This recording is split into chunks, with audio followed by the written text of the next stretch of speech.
this talk about a national ban on abortion, this is the Democrats projecting, because the only bill that's been on the House floor was Nancy Pelosi's bill, the Women's Health Protection Act, which codified Roe v. Wade, abortion until birth, in federal statute and eliminated almost every pro-life law across the nation. I mean, they're trying to scare the public when they're the ones that are actually trying to impose their view on Americans. Absolutely, and you're talking about the most extreme views that are not supported by the majority of Americans, where you could literally take a baby that's minutes, maybe seconds away from taking its first breath and eliminate that life as if that was okay, as if that was moral, as if the people support that. That's how extreme they are, and then they call us the extremists. The people have spoken. We've been fighting for these rights for the unborn children for a long time. I think those people who want to deny what the Bible says, what morality has indicated, what so many other, well, everybody alive has been given that opportunity to live and make their choices and to succeed and fail as Americans. That's being taken away from both men and women who are unborn.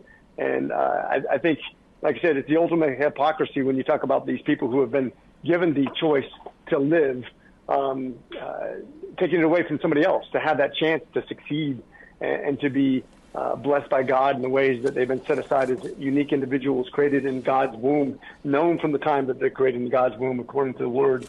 And there's so many people who say that they believe in the Bible who like to deny that part of the Bible. Right. What encourages me, let me just say this. One, you are one of the reasons I'm encouraged, Dr. McCormick, because you're openly talking about this issue. In 2022, in the midterm elections, so many Republicans, they didn't talk about it. They didn't know really what to say. But it's not really, as you said, it's not difficult. We just go back to what we've been saying for nearly 50 years. We need to protect unborn children. Let them talk about abortion. We're going to talk about unborn children and their mothers and making sure they're not scarred for life, because we don't want them to be deceived and led down a deceptive path at a time of crisis. That's right, and that's why we need to make it very easy for them to give them up for adoption. Look, there's a long list of people waiting to give these children a really good home, a really good chance of not just surviving, but thriving, being the most productive people in society. Two of my best friends, one of them the Marines, I can't imagine this world without them. I mean, they're some of the most highly productive, best friends, most moral, most beneficial to society kind of people that you'd ever meet in your life. And had they been not given that chance, we wouldn't have them. I wouldn't have a best friend. I wouldn't have people who would literally take a bullet for me, who take in the controls when something going wrong in the aircraft. When I was a Marine Corps pilot, somebody who would watch after you if you're jumping out of an aircraft, or somebody who'd give you their last dollar when you're in need. I mean, these are the kind of people that are not going to be here for us. You're talking about some of your children's best friends. Right. You're talking about leaders in the church, leaders in society, leaders in politics, scientists, doctors, ministers, you name it. That's such a good point, Congressman McCormick, because that is what the Biden administration and the left has signaled they're going to do in the 2024 election. They want to tell stories of how women have been impacted since the court overturned Roe v. Wade. Well, that's what they do. They want to tell these stories, and some of them true, some of them I don't think are so true. But that's what we need to do. We need to talk about the person sitting next to you that wouldn't be here if someone had not chosen life for them or given them up for adoption when they were faced with a crisis pregnancy. That's right. And every time I'm asked, I'm an ER doc, and they ask me, well, what about the idea where the woman would be harmed or killed if they don't terminate the pregnancy? Well, first of all, if the woman's going to die, the baby's going to die too. So let's not be absurd. Right. There's never a case where I can draw up where you can keep the baby alive in order to kill the mom. I mean, let me just stop you right there, because that is an extremely important point, because the mother is the first patient. And the mother is always to be attended to first, because you're not going to save the baby and let the mother die. That's just not going to happen. That is a red herring. It's a false argument that they're putting forth.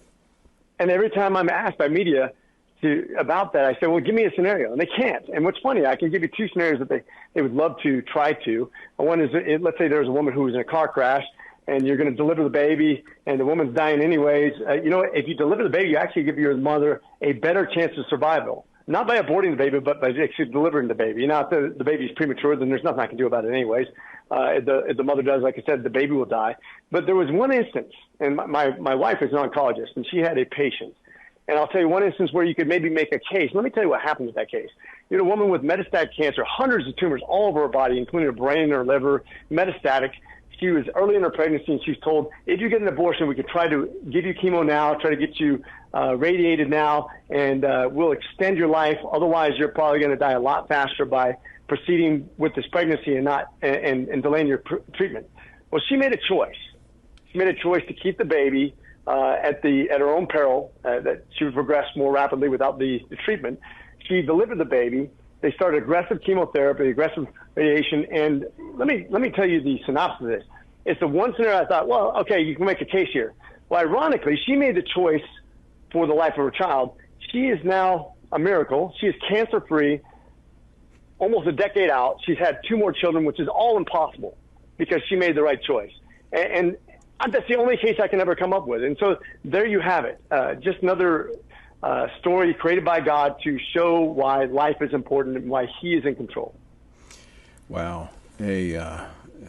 A powerful story. And again, that's what I think needs to be highlighted in this discussion. I do not think Republicans need to back up at all and apologize for wanting to protect the unborn and their mothers from the horrors of abortion.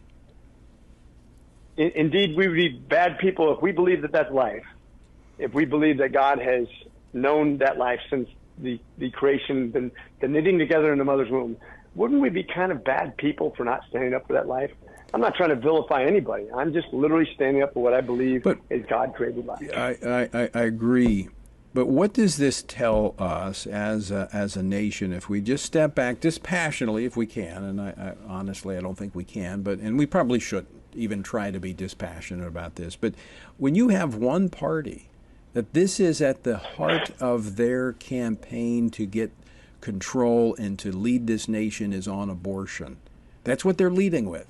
That's their priority. What does that tell you? It tells me they will do anything to be elected, anything that's bad for the nation, bad for morality. All they care about is power. They'll open the southern border. They'll transform the United States with people who are not allowed to work, who are totally dependent on the government, knowing it's not good for the United States, but knowing it will keep them in power if they're able to do it.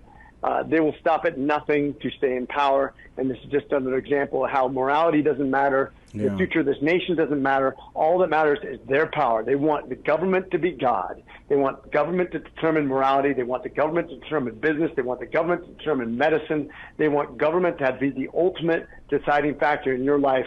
They do not believe in the freedom of individuals or in the sovereignty of God. And if you will not protect the most innocent and vulnerable in our society, who will you protect? Dr. McCormick, thank you so much for joining us today. Always great to talk with you. Thanks so much. God bless you. Semper Fi. All right. Congressman Rich McCormick.